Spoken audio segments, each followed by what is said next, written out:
Hello everybody, it's Vertical Sandwich. Welcome back to book reviews.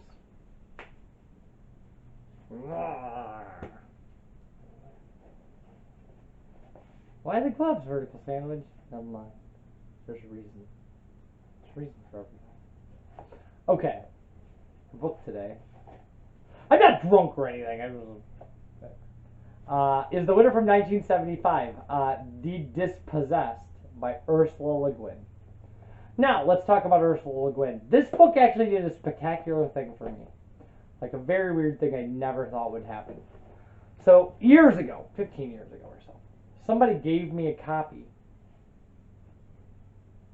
of Ursula Le Guin's Hugo Award winner, The Left Hand of Darkness. And I hated it. I hated it so much. So then when I got around to this, I was like, oh great, Ursula Le Guin. I'm gonna hate this. I loved it. I loved it. She's a genius.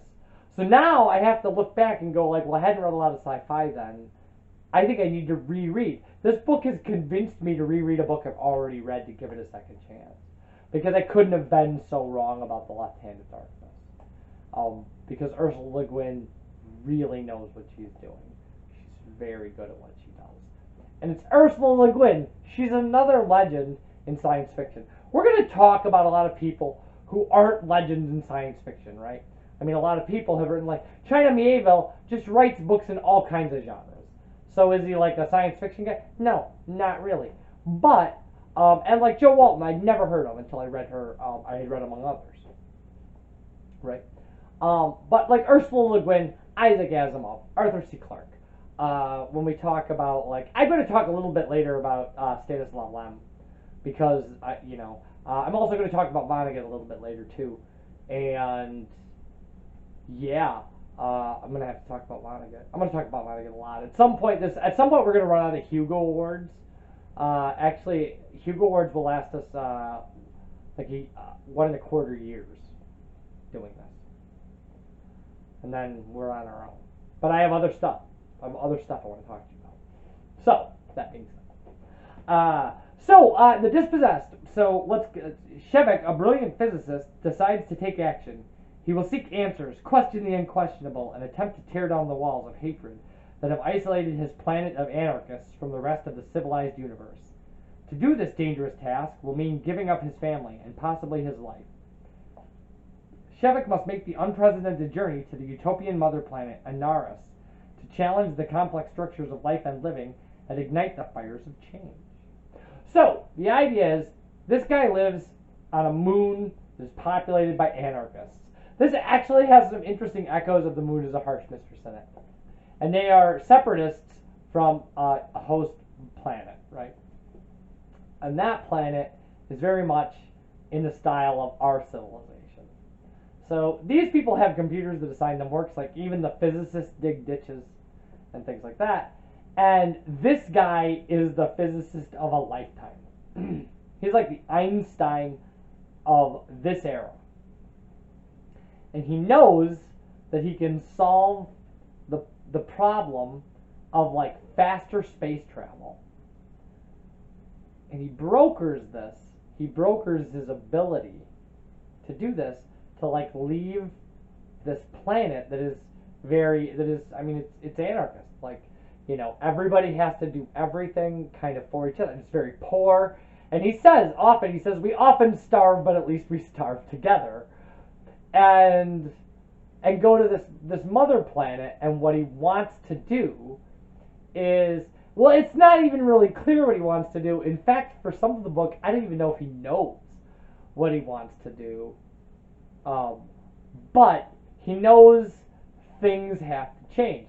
So he gets to this mother planet, and it looks like a utopia to him until he realizes that what he's seeing is a world with a class system similar to ours, right? Well, at least ours if you're American or another kind of Western like country, not necessarily a social caste system, an economic class system. So that there's a very crime-ridden, poor place where people get no medical treatment and suffer horribly. This will not be news to anybody in a Western audience. These things happen.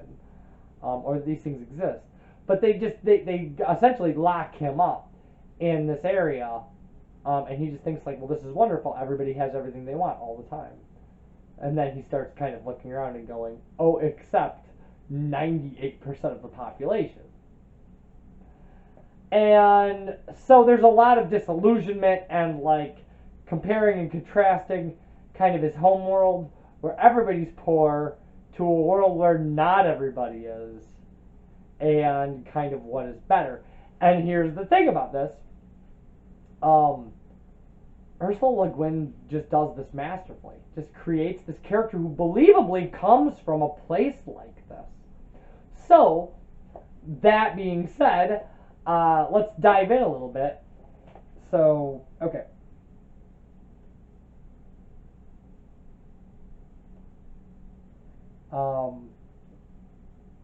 Mother put him out because she thought he might bother you. Some grown-ups don't like animals. I like to see them. We have no animals in my country. You don't? Said the older boy, staring. Father, Mr. Shevik says they don't have any animals. And he also stared. But what do you have? Other people, fish, worms, and halm trees. What are halm trees? The conversation went on for half an hour. It was the first time Shevik had been asked on Urus to describe an Aris. The children asked the questions, but the parents listened with interest. Shevik kept out of the ethical mode with some scrupulousness. He was not there to propagandize his host's children. He simply told them what the dust was like. What the dust was life. It says he simply told them what the dust was life. What Abernay looked like. I think he said what the dust was like is what it should say, but it says like life. What Abernay looked like. What kind of clothes one wore. What people did when they wanted new clothes. What children did in school. This last became propaganda despite his intentions. Innie and Avie were entranced by his description of a curriculum that included farming, carpentry, sewage reclamation, printing, plumbing, road mending, playwriting, and all the other occupations of the adult community, and by his admission that nobody was ever punished for anything. Though sometimes, he said, they make you go away by yourself for a while. But what? Ollie said abruptly, as if the question, long kept back, burst from him under pressure. What keeps people in order? Why don't they rob and murder each other? Nobody owns anything to rob. If you want things, you take them from the depository. As for violence, well, I don't know. Ollie, would you murder me ordinarily? And if you felt like it, would a law against it stop you? Coercion is the least efficient means of obtaining order. All right, but how do you get people to do the dirty work? What dirty work? Asked Ollie's wife, not following. Garbage collecting, grave digging, Ollie said. Shevik added mercury mining and nearly said, expletive processing? Yeah. They just put in the word there. Oh, wait. I just confirmed this channel's not for children. So shit processing? Okay. But recollected the Loti taboo on scatological words. He had reflected quite early in his stay on Urus that the Erasti lived among mountains of excrement, but never mentioned shit. Well, we all do them, but nobody has to do them for very long unless he likes the work. One day in each decade, the Community Management Committee or the Block Committee or whoever needs you can ask you to join in such work. They make rotating lists. Then the disagreeable work posting or dangerous ones like the mercury mines and mills, normally they're for 1/2 year only. But then the whole personnel must consist of people just learning the job. Yes, it's not efficient, but what else is to be done? You can't tell a man to work on a job that will cripple him or kill him in a few years. Why should he do that? So, it's that society. He's just Ursula Guin just laid out that society and just runs with it. She just goes so deep where she just never doubts for a second that these two places exist, and you don't either.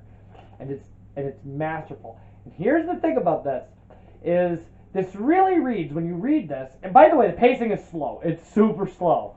It's worth it. It's slow, though. You're not going to fly through this book. It's rough. But this book is about a little under 400 pages. Pacing is not fast. But Ursula Guin never doubts the place that she sets up for you. And what this reads like is it really, and here's the thing I'm going to talk about. So I hate Huxley's Brave New World. I think it's an awful story. I don't think it's good even as dystopic fiction. I think 1984 is way better. I think We is way better. I think Brave New World is awful. But, and maybe we'll talk about that someday. I don't own a copy of Brave New World, but we can certainly, talk about it.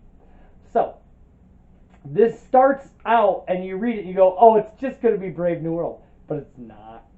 It's everything Brave New World could have been and wasn't. And this is just fantastic. Like, Ursula K does this kind of social commentary, as well as Heinlein does, almost in a way that's more committed to it, and like Heinlein, is not judgmental. She never tells you, you should really like this society and hate this one. She just lays them out for you and goes, what do you think of Urus? What do you think of Anaris? And you can decide. You can just go, I like Anaris. I would like to live there. Could never live there. I would have to live on Urus. She doesn't tell you there are right or wrong answers. Shevek doesn't tell you that there are right or wrong answers. He just tells you, this is the way the world works here. This is the way the world works there. And these are the things that are going on. And it's amazing. She has an amazing respect for her readers that way. To just go, I don't need to spell these things out for you. Like, what you should really do is be thinking about this. And she just expects you to think about it. And then you do, and it's great. Thinking about unusual things is awesome. So, yeah, the Dispossessed did a great job of kind of setting up stark contrast and being like, here's a society and here's a society. My problem with Brave New World is it doesn't do that. Brave New World just tells you what to think for a bunch of pages and then just goes like, and here's a way to punctuate that. Don't you feel bad about this? Like, don't you feel warned that, like, society is going the wrong direction? And the answer is no. Like, no.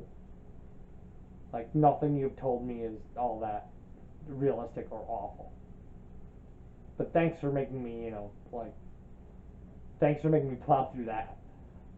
And she doesn't do that. She doesn't do that at all. She doesn't say, like, this is my warning sign to you. She just says, here.